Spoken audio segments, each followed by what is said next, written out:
Hey YouTube, this is Michael from Asymmetrical Preparedness. So today I've been, well first off I've been talking about bug out security and route to your bug out location security. Now the two videos I've done to this point, whether, I forget if I said or not, hopefully I made that clear and hopefully you guys understood what I was saying was that the stuff I was talking about before, when I was all tacked up, those were high vis, okay? Not low vis situation, not gray man situation. Those were situations where total WROL, I mean without rule of law, the crap has hit the fan, period. Nobody's out there, there's no law enforcement in that capacity per se. The stuff has totally gone sideways. So with that said, this video is about gray man. Alright, so how do you get to your bug out location covertly? Or on the down low, low vis, all that kind of stuff like that. Alright, first off, like I said in the other videos, you want it to be high vis. You're camoed up, you're whatever, you're tacked up, all your tack gear, all your kit, body armor, guns visible, hanging out all over the place, sandbag emplacements on top of vehicles, all that stuff I talked about. None of that applies here. Okay, you want no visible firearms, no tactical gear. Do not use your old Army deuce and a halves, Humvees, Mad Max type vehicles. No vehicles that you've like welded plates to the side of and stuff look like something out of Mad Max. You want regular vehicles that just look like everybody else's. You want to fit in. You don't want to draw attention to yourself. You want to be able to get to your bug out location covertly. So yeah, with that there's a lot of things. Use regular vehicles. Everyone is still armed with handguns, concealed, or if you're sitting in a vehicle sitting next to you in the seat, something like that. Same with long guns. You still have your long guns. They're just sitting down, out of view in the vehicle. You can still be wearing body armor if you have body armor that's slick, that can be worn underneath your clothing without drawing too much attention to yourself. If it's wintertime, you're wearing flannels or jackets or something like that, it's easier to do it. In the summertime, not so much. But you can still wear a lightweight flannel maybe if you had the right slick carrier. It would have to be like one of the ones made for law enforcement, probably soft armor. You may be able to wear it if you got a slick plate carrier, may possibly be able to wear it. You should, if you have that kind of stuff, try it on, put on the clothing, see how it works. If it does, if it doesn't work, if you want to get something that you can wear, some kind of body armor that you can wear in a gray man scenario, then great, go for it. If you don't, well, let's roll on with the video. So yeah, everyone armed. Also, when you're traveling, you're going to follow traffic laws. Of course, you're going to obey all the traffic laws, all the in-place laws, because rule of law is still in place. That's what I'm assuming with this scenario. Gray man, low vis. Yeah, don't wear tactical clothing. You know what I mean? Like, all my pants are like quote-unquote tactical style pants. Just that's what I like to wear. I can't stand blue jeans. I like cargo pockets because that's where I put my tourniquet. On my right cargo pocket, my wallet in my left cargo pocket. I can't stand to have it sitting on my wallet when I'm working or sitting on my wallet when I'm driving. I hate that. As well as, that's where my lighter goes, my pocket knives. You got stuff for the things. But my favorite pants, I'll probably do a review on them, are the Helicon Urban line. So they're a little more subtle than regular, just all-out tactical pants, not camo. Like the ones I'm wearing right now are gray. They're urban gray or shadow gray or something like that. I forget what, but I'll probably do a review on these pants because they're hands down all the tactical pants I've ever tried. They're awesome. So anyway, on with the topic. Wear clothing common to your AO, your area of operation. Here I am in the Pacific Northwest. Don't run around like you're from some mobster from Miami Vice out of Florida. The Hawaiian shirt, collared, and I don't know. Just wear common things to your AO, to where you live. And you're probably going to be dressed like that anyway because that's just what people wear in your area. Don't wear fancy clothing. Don't look like a bum, but just, look like the average person. Um, yeah.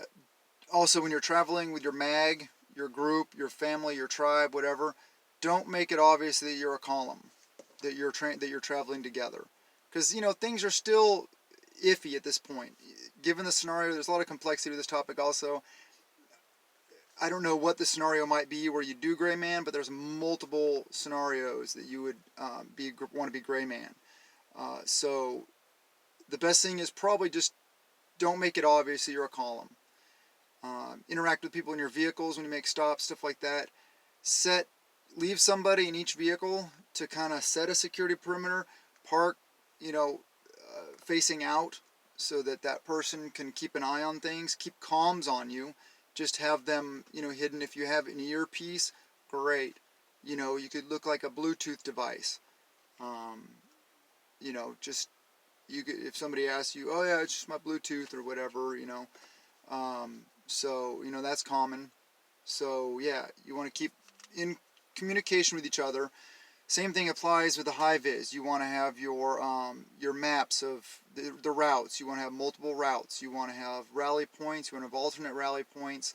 All this stuff. You want to do sub rally points where each little group gets together, or from that area, from that specific locale, and then meets at a bigger rally point to get together with everybody.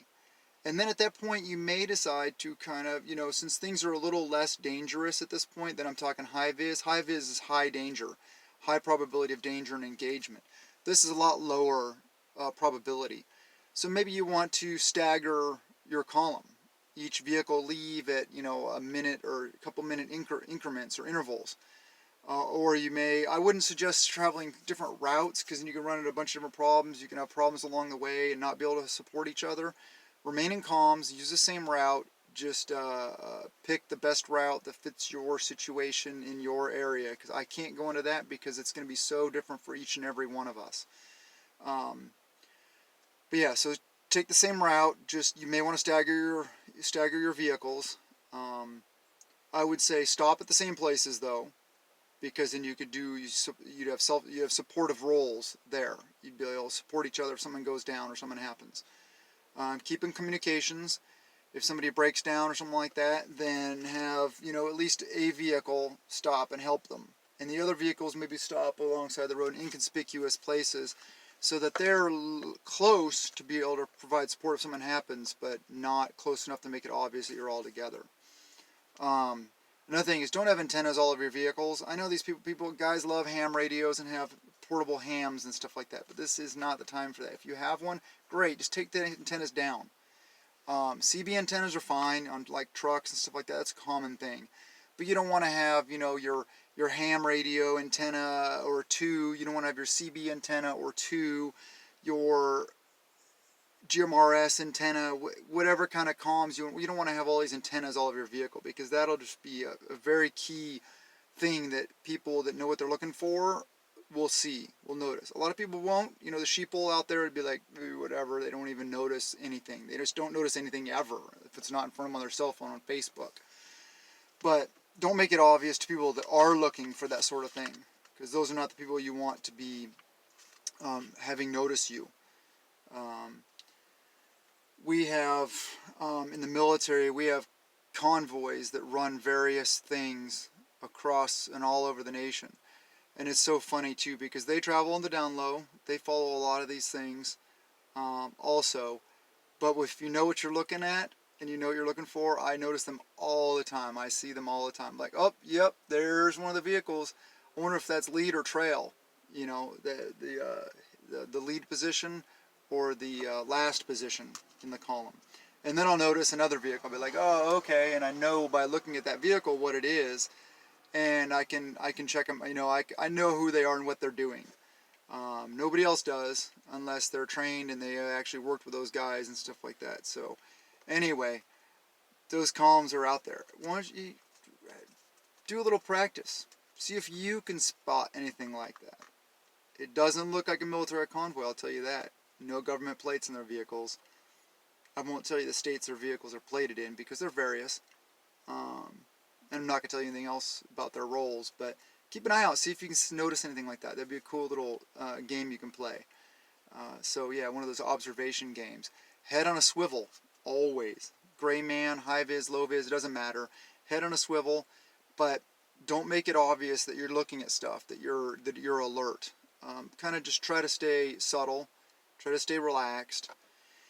Um, so yeah, use as rural of route as possible. Stay out of the cities, stay out of congested areas, avoid choke points as much as possible, bridges, steep cuts out of terrain, mountain passes. A lot of those you won't be able to, you won't be able to avoid all of them.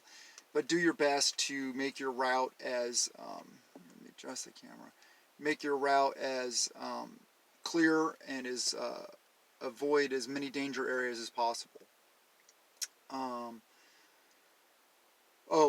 Be ready to go high vis if necessary.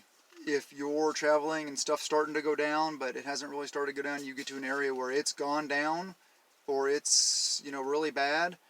High vis, bam, pull those guns up, put them out the windows, throw the guys in the backs of the trucks, with the guns, throw your kit on, all that stuff. Just make a quick stop, switch to high vis, or if you can do it while you're rolling. Slow down, pause really quick, have the guys jump in the back of the truck, jump up on top of the roof, deploy the drones, whatever you need to do. Switch from low vis to high vis as fast as you can. Because high vis is high threat, but also you're more intimidating. And at that point, become a column, because you are exuding force at that point.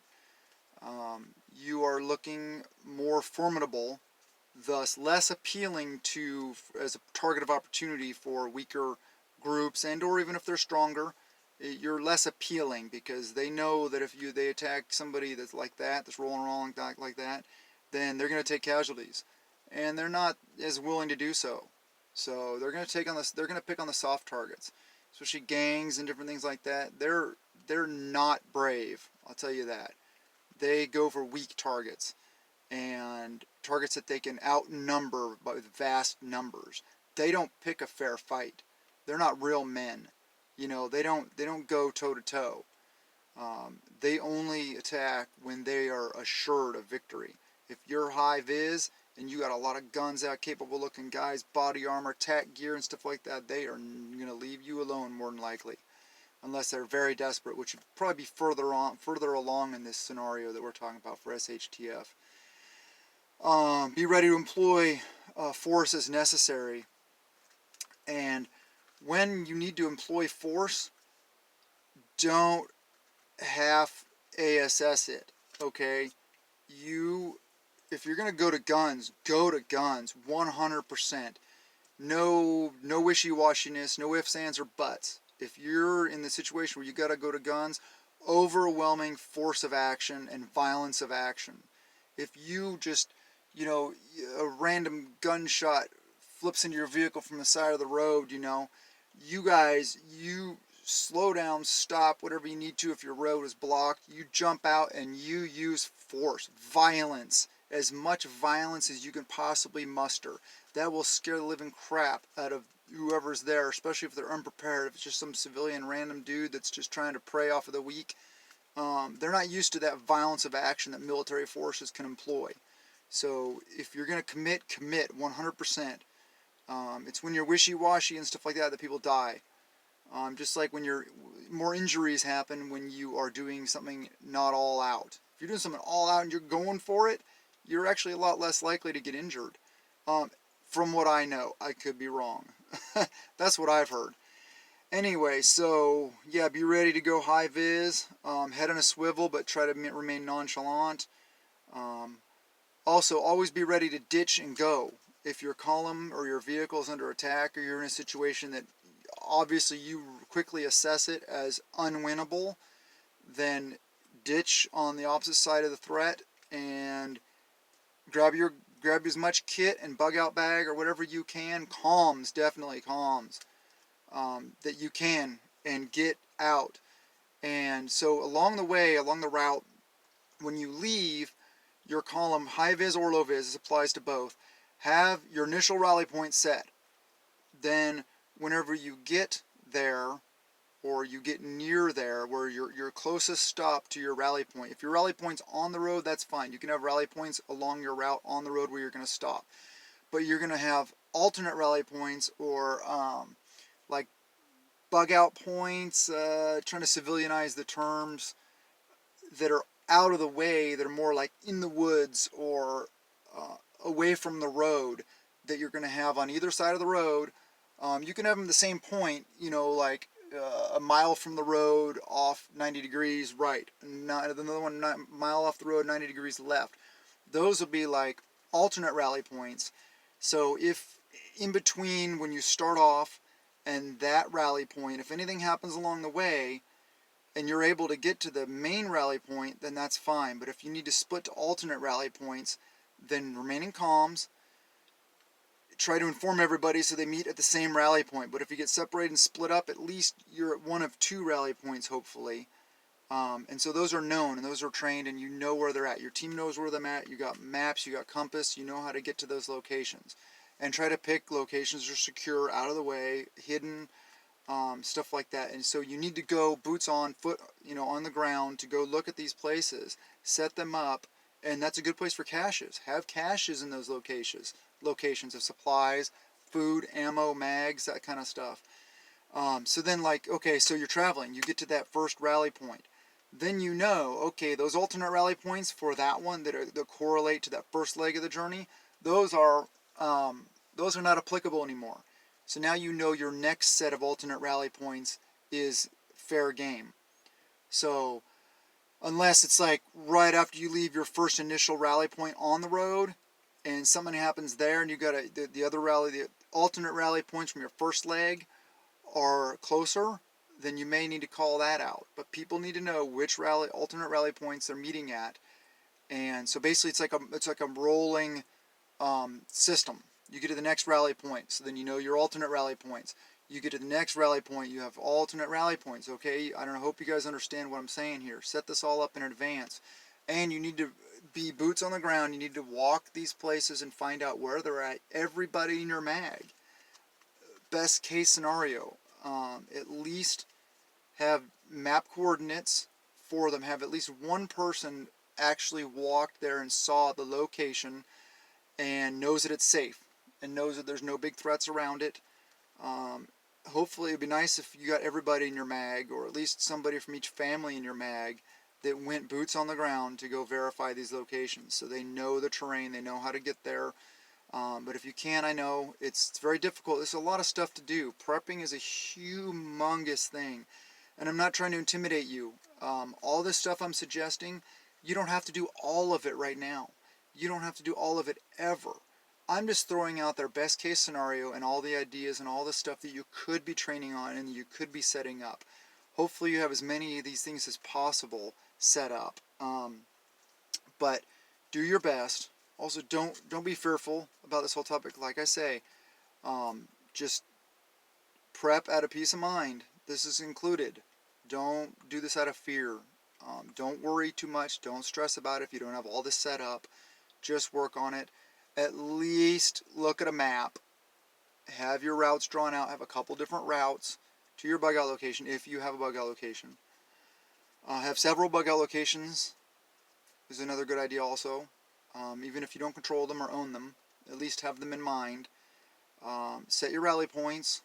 You just put a little X on the map, stuff like that. It's best not to have them written on your maps, because if you get captured or something like that. But have them on overlays, which is a clear plastic thing that you have them written down, that you overlay it over the map, and they correlate to it, which somebody can still figure it out if they know what they're doing. They're going to overlay it and find out your situation anyway. But don't worry so much about that. That's a lot more in depth.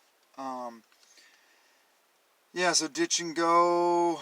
Oh, if you ditch, try to take your bug out bag, your maps, your compass, your overlays, all that stuff.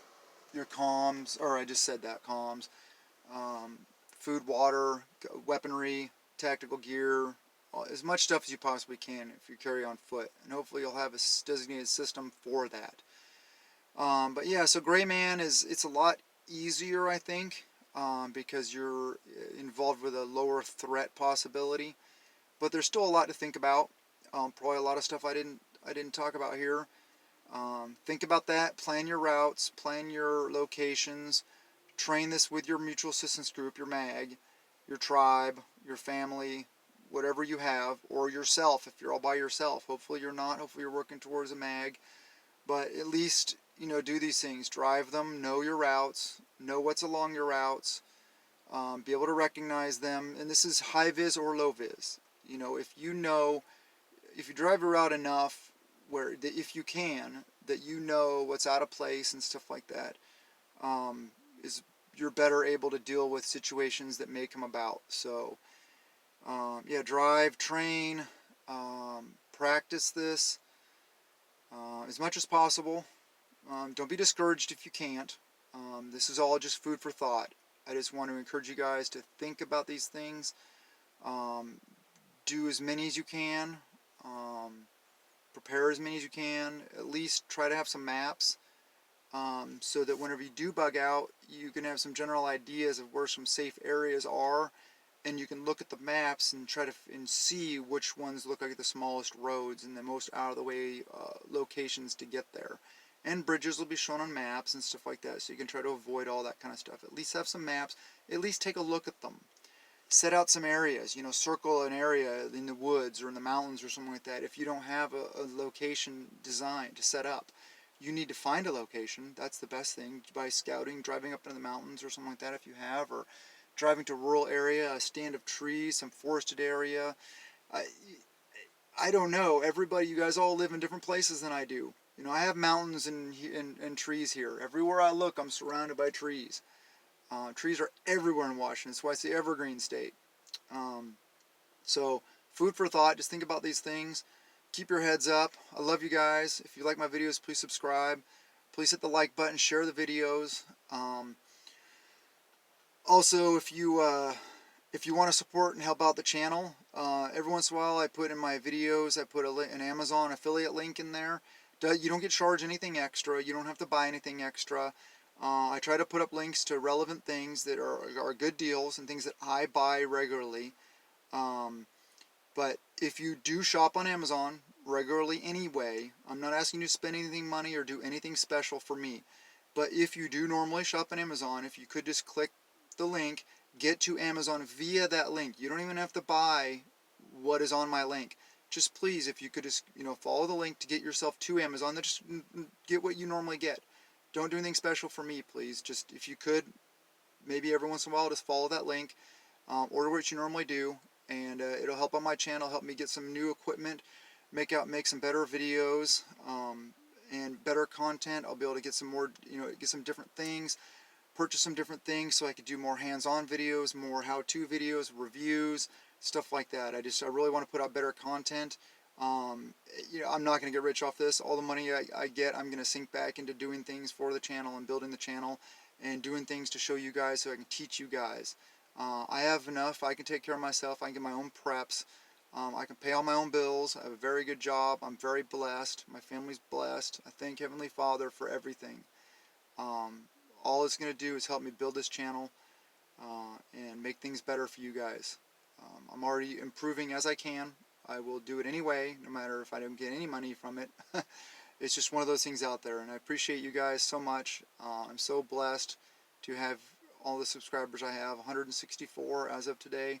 I'm pretty happy with that. We're about 50-something days into this whole adventure, YouTube adventure. I hope I've improved a lot. Please comment below. Let me know what you think, any ideas, and I love you guys, and blessings to you and yours.